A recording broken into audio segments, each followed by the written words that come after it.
Hey everyone, and welcome to the next visual novel on the channel. Of course, nothing will ever live up to Doki Doki Literature Club, as that game was something completely out of left field and extraordinary. But I did a little research and found this one, Sounds of Her Love. I have no clue what to expect. All I know, it's pretty much straightforward, cute romance story, and we're going to just jump right into it. Please enter character name Phoenix. Phoenix. You know how many times I misspell my own name? It's kind of sad. Do I just hit enter? Alright. Oh, and one thing I do know about this game, there's a character in it that's voiced. So I won't have to do all the talking and do terrible voice acting. Something is ringing. Why won't it stop? I hand My hand limply reaches out towards the noise, but I can't seem to locate it. Must be around here somewhere. I sense something rigid at my finger. Uh, sure. Let's go with rigid. Suddenly, I can hear a loud crash beside me. The ringing stops. Ugh. Forcing myself upright, an intense light greets my eyes. Beside me stands a hazy figure I can't make out. Mother. Oh, no, no, you don't got no art from Mother? Uh-huh. Why don't you mind, do you mind not making so much noise in the morning? Your sister is still asleep. I have a sister. As my eyes adjust to the light, I see my mother standing beside me. I look downward and see my table lying on the floor. You knocked over your whole table? Bro. My alarm clock just next to it broken into pieces. This is why I personally don't have an alarm clock. I'm not cleaning that up. Just get ready for school and come downstairs. I made breakfast. My mother walks off. I don't think she's particularly happy. Well, I doubt many parents would be with their children creating such a ruckus. Still, it wasn't my fault. I was half asleep, for crying out loud. I pry myself away from the bedsheets and pick up the table and the broken alarm clock on the floor. I check what the clock once read and conclude it's almost 7 a.m. Ooh, too early for me in real life. Unfortunately, today is Monday, so it's back to school with me. Although it's cliche, I'm not really looking forward to it. It's not like I dislike it, but you think after transferring here, things would have been a lot more lively. So far, nothing out of the ordinary has happened. Though I can't really expect life to be like that. It's not a manga, after all. Opening my drawers, why is everyone I get these are mostly Japanese based, but why can't we just say book? Do we have to always use manga as the literature choice here? Opening my drawer, I pull out my uniform. It's still as good as new. I haven't had much of time to wear it. Wear it in. I've only been here a week. For an international school... Oh, I'm not Japanese here. I'm an American. Finally. The uniform is quite generic. I wasn't expecting something more prestigious. I guess this is still Japan after all. Even though I've lived here all my life, my mother was dead set on sending me here. She's not a native, so at least wanted me to connect with her side of the family. Okay, I'm half Japanese then. Despite her premise that getting in touch with my Anglican people in the actually, I know one person who watches this will probably be able to pronounce it. You'll tell me personally. Heritage was a good idea. The school isn't even English. It's Welsh. What? I'm Welsh. In real, one of my nationalities is Welsh. Where the hell are we located? Are we not in Japan? Anglican? This is weird. I'm Welsh and Italian. I'm pretty sure that country north of England, I don't think there's much difference anyways. After finishing up doing up my blazer, I hear a shout from downstairs. Father. Son, your breakfast will get cold at this rate. You may as well have yours if you're going to... You may as well let me have yours if you're going to waste it. What a dick. Letting out a sigh, I closed my door of my room and head to join my parents. Head down to join my parents, it should say. Reaching the dining room, my mother and father greet me with a warm smile. Maybe not so much my mother. I still think she's pretty pissed. My father gives me an empty chair and a hearty slap, still smiling all the while. Sit down, son. We have a hefty breakfast your mother would approve of. Of course I would. I made it after all. In front of me sits my traditional English breakfast: eggs, toast, beans, sausage, and the like. I don't think I can eat all this. The empty chair is pulled out from beside me. I guess my sister finally woke up. When it comes to the morning, she's not very talkative, or noticeable to say the least. I'm sure she'll fire up soon. Ah, yes, my beautiful family has gathered at last. My sister acknowledges my father with a quick glance and starts eating her breakfast in silence. Tell me, Phoenix, how are your studies? Was that hefty fee worth it? You love the word hefty, father, don't you? Oh, father, you and that word hefty. The school is private and teaches a foreign curriculum, so tuition fees are quite large. Well, I went to a private school myself, so I know how costly they can be. Luckily, my father can pay for it, and it's only for my final year. It's going okay. The initial buzz of it wore off after the third day. I guess it's like normal school. Not much different from the ones here in Japan. I did have an experience of a traditional Japanese high school, but due to our relocation to Tokyo, I had to transfer. If there was one noticeable comparison, it's the students. Most of them aren't natives, and a lot more are quite full of themselves. Even I'm only half Japanese. Really, that much for a normal school? That was the point of that fee then. What was the point of the fee then? You want our son to have the best education possible, right? That, and he's closer to my side of the family. Reasonable. Tell me this though, son. Have you been speaking to any of the girls at least? Are you really asking him that? Both of my parents engage in a stare-off. Things like this happen all the time. For them, this is only a bit of a banter. Checking the clock on the wall, I realize that I'm a bit behind schedule. I give my family a farewell and head towards the door. Wait, that clock is... I hear my sister say something just as I leave, though she doesn't chase after me to tell me. It was strange to hear here at this time of day, but I guess I can't fret about it now. I continue on a journey I am only getting used to. The street leading to school is particularly empty. Only a couple locals are walking by, and the number of students is quite low. Checking my watch, I realize that I have left considerably early. I guess the clock at home was a bit slow. A faint noise distracts me from my wrist. I don't have to read this part. I feel good. I don't have to read. Ahead of me is a female student, presumably from my school, picking up the content of her bag off the floor. I guess she dropped it. I consider helping her, but by the time I move my feet towards her, she is already finished and continues onward to school. She rubs the back of her head, and her braids sway softly in the wind. You know, I got something serious to say. I don't know if it's the Japanese art style, but why do all the girls have to have giant tatas? I guess we will never know. Just as I pass where she was standing, I notice a small card on the floor, and instinctively I pick it up. In my hands is a library card with what I assume to be her name on it. Suridwin? Considering this is a Welsh school, I guess that's the origin of her name. I look up and she's nowhere in sight. Oh, crap. Quickly setting myself off, I run towards the entrance of the school. I just hope I can catch up to her. It doesn't take me long to get her in my sight. I call to her. Suridwin, you dropped this. Suridwin turns around flustered, and I approach her with a ragged breath. Here you go. Thank you. You're welcome. She gives me her shy response as I hand her card back to her. How did you know my name? It doesn't look like she's very comfortable with me talking to me. It's on the card. Oh. I hope the voices are loud enough. This is my first time recording this, so I don't know if the music's too loud or the voice is up as loud as it can go. That's the only thing I didn't touch. I lowered the music. It's pronounced Carrie, like a K. Okay, Carrie. Sorry. My bad. Don't worry. Carrie still looks rather uneasy. I guess some people aren't just that fluent with others. Well, it's a good thing you got it back. We're both pretty early, so it would have taken a while for someone else to find it.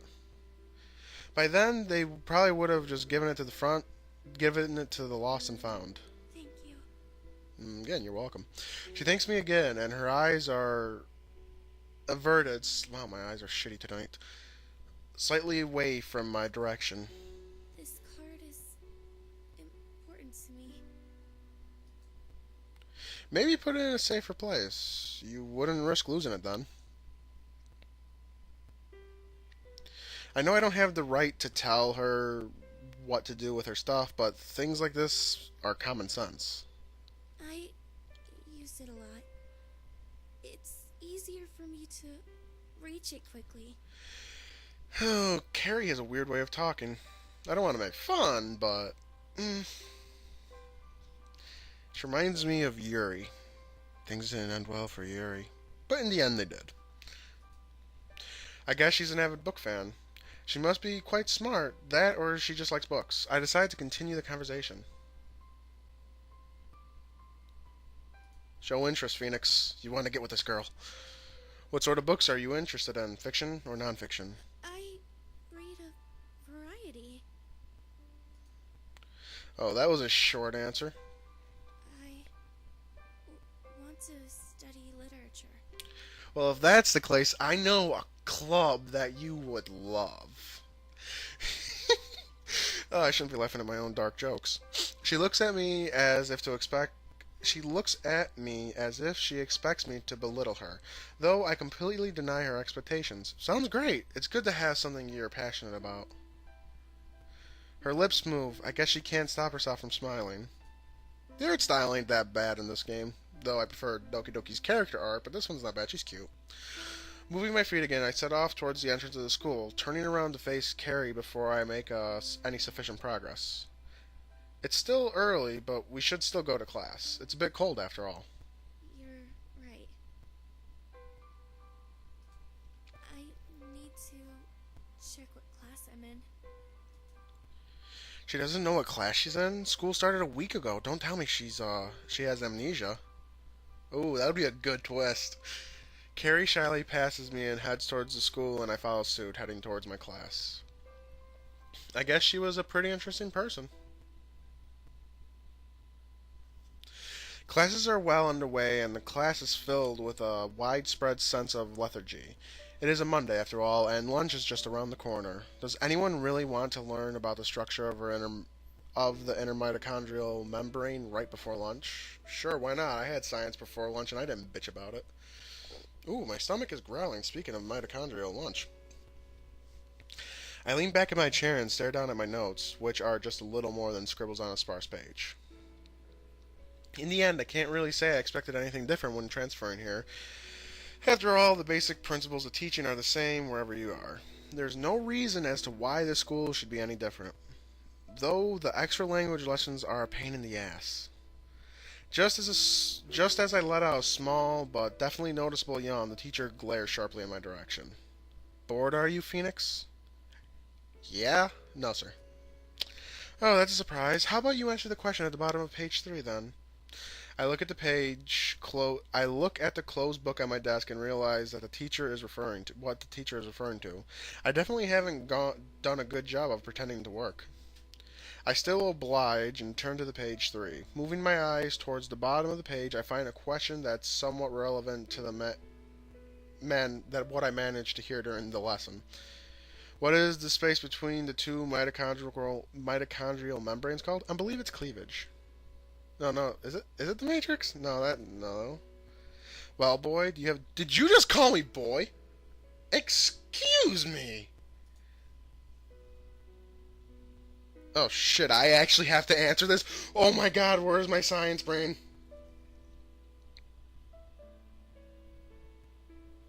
I don't remember. It's been over 7 years since I've been in school. No. Yeah, it's been 7 years. No, I graduated in 2011. It's been 6 years I've been in school, and I didn't take science in the last year. I finished science early. Oh, shit. Uh... Looking across to the opposite page, I spot a diagram of the mitochondrion with a nicely labeled arrow showing me the answer. Oh, I picked the right answer, thank God. I wasn't going into this game. I wasn't expecting a science quiz. Intermembrane space, sir. The confidence in my voice, or more likely the fact I got the answer right, seems to have left my teacher surprised. Well done, Phoenix. I guess you were paying attention after all. I certainly wasn't. The teacher continues on with the lesson, leaving me to lean back in my chair once again. This time, I'll try not to yawn. Soon enough, class ends and I trail behind a mass gathering to exit the room. The crowd slowly shifts. The class only has about 30 people in it anyways. Jesus, Mary, and Joseph, this is giving me Vietnam flashbacks of when I was in school. Oh, good lord, it's been so long. I stagger behind the other students reciting, reciting in the corridor and make my way to the cafeteria. Good lord, I just got flashbacks to science. Chatter radiates from the swaths of people in the cafeteria. I would prefer using the word throngs there, but that's my personal writing style. I weave my way through those standing around and people walking in the opposite direction. The line is long, as always. Unlike most schools, the food here actually is quite good, so naturally, it isn't in high demand. I join the queue of students left famished by the morning's lesson. Time slows as the line slowly inches forward. All this for a sandwich. This is why I brought my lunch. I know, mate. They're lush, aren't they? Made with 100% Welsh beef. Do the Welsh say mate? I thought that was just an Australian thing. I'd have to ask my father. He's the Welsh one. What was that noise? That's what they say anyway. I find it hard to believe they would import that stuff to Japan just for this one school. Eventually, I'm the one gazing at what's on offer at the counter. To be honest, that guy was right. The beef here sure is quote-unquote lush. It's quite a prestigious school. I buy the sandwich and stuff it into my bag. This place is quite packed, so I doubt I'd find a place to sit down. Just as I'm about to leave, I spot a table that's actually empty. Well, almost. I notice a familiar face eating by herself. Oh, it's Carrie. It's that girl from earlier. Carrie, wasn't it? I wonder if I should approach her. I hardly know her, but I kind of want to sit down. It's cold outside. Approaching her would be the friendly thing to do, and in my opinion, the right thing to do, because it's not fun to eat by yourself. Like I said, it's no fun to eat by yourself, so let's go to her. You know what? I may as well approach her. She's alone after all. I've been in this situation plenty of times in the past week. I know how it feels. One step at a time, I make my way over to her table, her silky braids gently rested by her side, and unlike before, her braids only move due to her actions. As I draw closer, she takes notice of my presence and directs her head towards me. She's hesitant to speak, but I planned on taking the initiative from the beginning. Hey, Carrie, it's me from earlier. I don't think I ever got a chance to introduce myself. I try my best to avoid sounding nervous. Walking up to a girl sitting by herself is pretty noticeable to everyone else in the hall. My name is Phoenix. Hello. Thanks for earlier. She's still pretty on edge. Perhaps I should just apologize to her and make a quick retreat. I'm sorry for walking up to you so suddenly. Don't worry. I don't normally have people to eat with, so I'm glad. Aw, now I feel bad for her. She abruptly stops speaking after giving me a sign of gratitude. Her cheeks turn rosy shade of red. Good job, Phoenix. You can talk.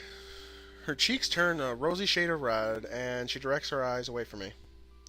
I guess she's embarrassed. It did strike me as odd to why she's alone. Aside from her lack of self-confidence, she seems like a fairly nice person. I had an illness. Okay, the plot thickens. She goes straight on to why she's so alone. I never asked her, but I'm glad she thinks of me so close enough to explain it to me, even though we just met. Though, given that she seems so introverted, maybe I'm the only person that is. For a while, I was immobilized. As recently as last week. Paralysis. Is that why she told me earlier that she needed to find out what classes she was in?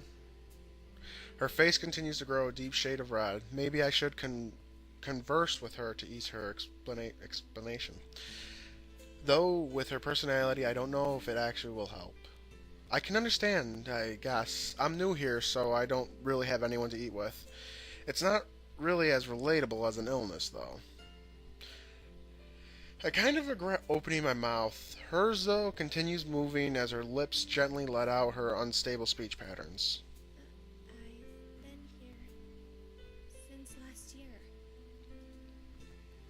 That's actually pretty sad, though. She's been here this long. How come she's this alone? Even with an illness, you'll expect her friends would still speak to her afterwards. Though I am making assumptions, for all I know, she could be good friends with a classmate that I just don't eat in school, or is absent. My gut feeling is to go with my former conclusion in spite of that idea. She delicately twirls her hair at the tip of her braid nervously during the lag time of our conversation. I can't really think of anything to say, so I decide to do something instead. It's bold, but I tear a sheet of paper from my book and scribble my phone number on it. God damn, you move fast, Phoenix. Congratulations. That takes me usually about a little longer to get it. No, it's usually for getting a girl's number, not giving a girl a number. If you ever need anyone to keep you company, then you can just call me anytime. Or if you see me around school, just say hi. I doubt she'll do it either anyway. To downplay the forwardness of my actions, I think the cheesiest quote I can think of and continue speaking. Birds of a feather flock together. Shame on you, Phoenix. Shame on you. Though the pun works because my name is Phoenix. You're giving me your number? Though her voice is quiet, I can still sense that she's a bit shaken up. I thought giving it to her would be acceptable in this day and age. People are practically dependent on their phones now. Still, giving out your number to someone of the opposite sex will remain direct for years to come. Thank you. De nada. For some reason, she thanks me. Her pale fingers reach out towards her bag. I wonder what she was sick with. I'm starting to wonder. Weird speech patterns, paralysis, paleness, maybe? Though I see nothing wrong with fair skin. Fair skin's beautiful. Huh. I'm going detective mode early in this game. Oh, look what happened last time I solved a murder. And she gently takes it out a rather pink and cute looking phone. I didn't know anyone still used phone straps, but a daffodil charm swings in the air as she enters my number, her body shaking slightly and all the while. You're the first in the non-relative section. Cool. Finishing her sentence with a smile, she gazes at me. I smile back, of course, which is itself takes me a bit courage, but her eyes quickly dart away to break our state of eye contact. Oh. She goes red again, and her mouth is slightly ajar, leaving her lips to glisten as the sunlight enters from the window beside us. The chimes of the bell resonate throughout the room. I guess it's time to get prepared to go to class again. Carrie stands. Part of me wants to call her Sari, but she said Carrie with a K. Carrie stands and shyly looks towards me as expecting me to say something, which luckily for her I do. I enjoy speaking to her, even if she doesn't say very much. Like I said, feel free to contact me anytime, though right now I guess we should head back to class. Okay. She trots along by my side, slightly behind me, probably to keep her blushing face hidden. I guess she seems to have a habit of going red. People with fair skin tend to as well. I do as well, but my skin's not that fair because my Italian blood makes me nice and tan sometimes. If I'm in the sun. We part ways when I reach my room, with her giving me a hardly audible farewell once we do.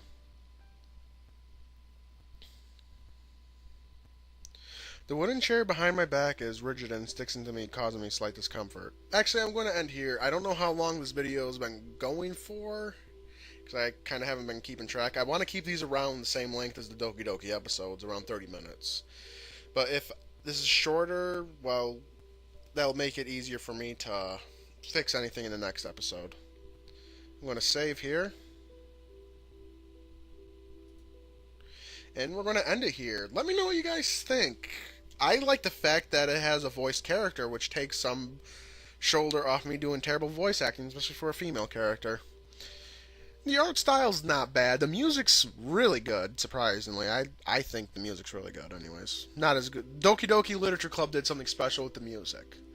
This one actually has beautiful music, which sets the mood quite well. The writing so far, it's not bad, though. As personally, I would write it different ways, but every writer has their own way of doing things.